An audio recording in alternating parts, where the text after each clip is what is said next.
Back to news. Hyderabad లో ISIS సానుభూతి పరుడిని arrest చేశారు పోలీసులు. టోలీ చౌక్ లోని పారామౌంట్ కాలనీలో ఉంటున్న సుబ్రహ్మణ్యం అలియాస్ ఒమర్ ను పోలీసులు అదుపులోకి తీసుకున్నారు. కృష్ణా జిల్లా చెల్లపల్లికి చెందిన సుబ్రహ్మణ్యం 2014లో ఇస్లాం స్వీకరించి ఒమర్ గా మారాడు.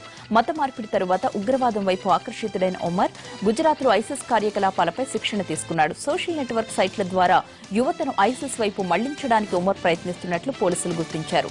ఫేస్బుక్, వాట్సాప్, టెలిగ్రామ్ ద్వారా ఒమర్ యువతకు వల వేస్తున్నట్లు నిర్ధారించుకున్నాక అరెస్ట్ చేసి రిమాండ్కు తరలించారు. శిరీషది ఆత్మహత్య కాదు, హత్య అని వస్తున్న అనుమానాలపై పోలీస్ శాఖ స్పందించింది. శిరీష మృతిపై కుటుంబీకులకు ఎవరికైనా అనుమానాలుంటే నివృత్తి చేస్తామన్నారు వెస్ట్ జోన్ డీసీపీ వెంకటేశ్వరరావు. శిరీషది ఆత్మహత్య అనడానికి ఆధారాలున్నాయన్న డీసీపీ కుకునూర్పల్లి ఎస్ఐ క్వార్టర్స్ లోని ఈ వ్యవహారం అంతా జరిగిందన్నారు. స్టేషన్లో కాకుండా ఫామ్ హౌస్ లో జరిగిందన్న ప్రచారం నిరాధారమన్నారు. శిరీషపై అత్యాచారం జరిగిందా లేదా అన్నది ఫోరెన్సిక్ నివేదిక ఆధారంగా వెల్లడిస్తామన్నారు డీసీపీ వెంకటేశ్వరరావు. తిరుమల వెంకన్న దర్శనానికి ఇక ఆధారే ఆధారం కానుంది. సర్వదర్శనం, దివ్య దర్శనం, ప్రత్యేక ప్రవేశ దర్శనం, వీఐపీ బ్రేక్ దర్శనం, సేవా టికెట్లు తీసుకున్న భక్తులు జూలై 1 నుంచి ఆధార్ గుర్తింపు కార్డు చూపించాల్సిందే.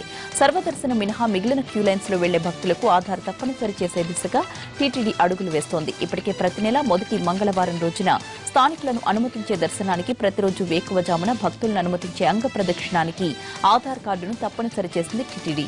ఇకపై వీఐపీ బ్రేక్ దర్శనం సహా అందరూ ఆధార్ గుర్తింపు కార్డు చూపించాలన్న నిబంధనను అమల్లోకి తీసుకురావడానికి ఏర్పాట్లు చేస్తోంది టీటీడీ. అప్పుల బాధ తట్టుకోలేక మరో రైతు కుటుంబం బలవన్మరణానికి పాల్పడింది. రంగారెడ్డి జిల్లా మంచాల మండలం రంగాపూర్లో యువ రైతు మోహనాచారి, అతని భార్య సరిత ఆత్మహత్య చేసుకున్నారు.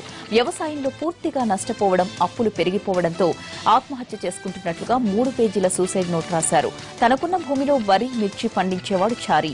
అయితే బోర్లు పడకపోవడం, కరువు కారణంగా నష్టాలొచ్చాయి. దీంతో 3 ఆవులు కొనుగోలు చేసి డైరీ ఏర్పాటు చేశాడు. బాయిలర్ ఫామ్, గొర్రెల పెంపకం కూడా చేపట్టాడు. ఇందుకోసం బంధువుల ఆస్తిని బ్యాంకులో తనఖా పెట్టి 14 లక్షల వరకు లోన్ తీసుకున్నాడు. కానీ అన్ని వ్యాపారాల్లోనూ నష్టాలే చుట్టుముట్టాయి. దీంతో లోన్ వాయిదాలు కట్టలేకపోయాడు మోహనాచారి. గ్రేస్ పీరియడ్ పెంచడంతో పాటు మరికొంత లోన్ ఇవ్వాలని బ్యాంకుల చుట్టూ తిరిగాడు. అయినా లాభం లేకపోయింది. అన్ని మార్గాలు మూసుకుపోవడంతో ఏం చేయాలో తెలియక భార్య సరితతో కలిసి ఉరేసుకుని చనిపోయాడు మోహనాచారి. రాజమండ్రి రామకృష్ణానగర్లోని వాంబే ఇళ్లలో అనర్హులను ఖాళీ చేయించే ప్రక్రియ ఉద్రిక్త పరిస్థితులకు దారితీసింది. గత ప్రభుత్వ హయాంలో ఇల్లు పొందిన లబ్దిదారులలో 181 మందికి మరోచోట కూడా ఇళ్లు ఉన్నాయని సర్వేలో తేలింది. దీంతో హౌసింగ్ అధికారులు పోలీస్ బలగాల సహాయంతో ఒక్కొక్కరిని బయటకు పంపించారు. ఇళ్లకు వేసిన తాళాలు పగలగొట్టి మరీ సామాన్లను బయటపడేశారు. అయితే బాధితుల కథనం మరోలా ఉంది. మరోసారి సర్వే చేసి అనర్హులను తేల్చాలని డిమాండ్ చేశారు. హైదరాబాద్ లో అనుమతులు లేకుండా నడుస్తున్న క్రిష్ ఎడ్యుకేషన్ సర్వీసెస్ పై దాడులు నిర్వహించారు పోలీసులు. ఇంజనీరింగ్ సీట్లు ఇప్పిస్తామంటూ విద్యార్థులకు ఎస్ఎంఎస్లు, ఫోన్లు చేస్తూ ఎరవేస్తూ వందల మంది విద్యార్థుల నుంచి డబ్బులు వసూలు చేస్తున్నారు. సమాచారం తెలుసుకున్న పోలీసులు క్రిష్ ఎడ్యుకేషన్ సర్వీస్ పై దాడులు చేశారు. ఈ దాడుల్లో 25కు పైగా ప్రైవేట్ ఇంజనీరింగ్ కాలేజీల బ్రోచర్లతో పాటు విద్యార్థుల ఒరిజినల్ సర్టిఫికేట్స్, ల్యాప్టాప్స్ కూడా స్వాధీనం చేసుకున్నారు. ఎన్డీఏ రాష్ట్రపతి అభ్యర్థి రామ్నాథ్ కోవింద్ నామినేషన్ దాఖలు చేశారు. 4 సెట్ల నామినేషన్ పత్రాలను ఆయన ఈసీకి సమర్పించారు. మొదటి సెట్లో కోవింద్ పేరును ప్రధాని మోడీ ప్రతిపాదించగా హోంమంత్రి రాజ్నాథ్ సింగ్ బలపరిచారు. రెండో సెట్పై ఏపీ సీఎం చంద్రబాబు సంతకం చేయగా ఆర్థిక మంత్రి అరుణ్ జైట్లీ బలపరిచారు. మూడో సెట్పై బీజేపీ అధ్యక్షుడు అమిత్ షా, 4గో సెట్పై ప్రకాష్ సింగ్ బాదల్ సంతకాలు చేశారు. వీరి ప్రతిపాదనను కేంద్ర మంత్రులు సుష్మా, వెంకయ్యనాయుడు బలపరిచారు. ప్రతి నామినేషన్ సెట్లోనూ 50 మంది ప్రజాప్రతినిధులు ప్రతిపాదిస్తూ మరో 50 మంది బలపరుస్తూ సంతకాలు చేశారు.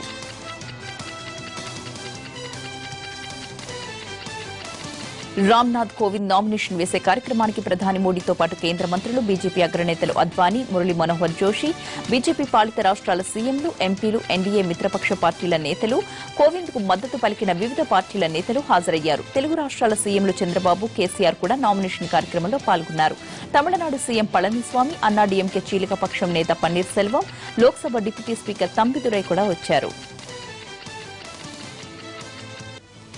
దేశ సమగ్ర అభివృద్ది కోసం తన వంతు కృషి చేస్తానన్నారు ఎన్డీఏ రాష్ట్రపతి అభ్యర్థి రామ్నాథ్ కోవింద్. నామినేషన్ దాఖలు చేసిన సందర్భంగా ఆయన మాట్లాడుతూ రాజకీయాలకు అతీతంగా పనిచేస్తానని కూడా చెప్పుకొచ్చారు.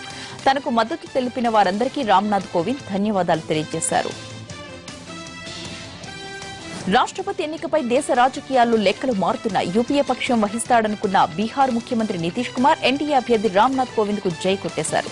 విపక్షాలు ప్రకటించిన మీరా కుమార్ అంటే తనకు గౌరవమే అని, కానీ ఆమెను ఓడిపోవడానికే పోటీలో నిలపాలా అంటూ ప్రశ్నించారు.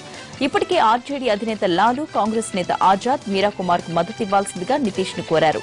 అయితే ఆయన మాత్రం రాష్ట్రపతి ఎన్నికలను రాజకీయ కోణంలో చూడకూడదంటూ రామ్నాథ్ కోవింద్ కు మద్దతు తెలిపారు. పార్లమెంట్లో తెలంగాణ బిల్లు ఆమోదం పొందిన చరిత్రాత్మక సమయంలో స్పీకర్గా మీరా కుమార్ ఉన్నారని, తెలంగాణ నేతలంతా ఆత్మప్రబోధంతో రాష్ట్రపతి ఎన్నికల్లో ఆమెకు ఓటు వేయాలని కోరారు టీపీసీసీ చీఫ్ ఉత్తమ్ కుమార్ రెడ్డి. ఇదే సందర్భంలో 2010లో కోవింద్ చేసిన వ్యాఖ్యలను కూడా గుర్తు చేశారు.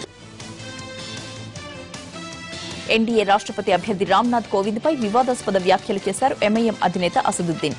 2010లో రామ్నాథ్ చేసిన వ్యాఖ్యలేంటో అందరికీ తెలుసన్న ఆయన అలాంటి వ్యక్తిని ఎన్డీఏ రాష్ట్రపతి అభ్యర్థిగా పెట్టిందని ఆరోపించారు. జమ్మూ కశ్మీర్లో వేర్పాటువాదులు పెంచి పోషించిన అల్లరి మూకలు బరితెగించాయి. శ్రీనగర్లో జామియా మసీద్ దగ్గర ఓ పోలీసు అధికారిని 200 మంది వెంటబడి రాళ్లతో కొట్టి చంపేశారు. డీఎస్పీ స్థాయి అధికారిపై ఇలాంటి దాడి జరగడం రాష్ట్రంలో ఉద్రిక్తతను పెంచింది. శ్రీనగర్ పాత బస్తీలో నౌహట్టా ప్రాంతం తీవ్రవాదుల సానుభూతి పరులు అల్లరి మూకలకు అడ్డాగా మారింది. ఇక్కడున్న జామియా మసీద్ దగ్గర భద్రతా విధులను నిర్వహిస్తున్నారు డీఎస్పీ మహమ్మద్ అయూబ్ పండిట్. మసీద్ దగ్గర గుంపుగా మూగిన వాళ్ల ఫోటోలు తీస్తూ ఉండగా కొంతమంది ఆయనపై దాడి చేశారు. ఆత్మరక్షణ కోసం అయూబ్ తుపాకీతో గాల్లోకి కాల్పులు జరిపారు. దీంతో రెచ్చిపోయిన అల్లరి మూకలు ఆయనపై విచక్షణారహితంగా దాడి చేశాయి. 200 మంది గుంపుగా చేరి అయూబ్ పండిట్ బట్టలు చించి కొట్టి చంపారు.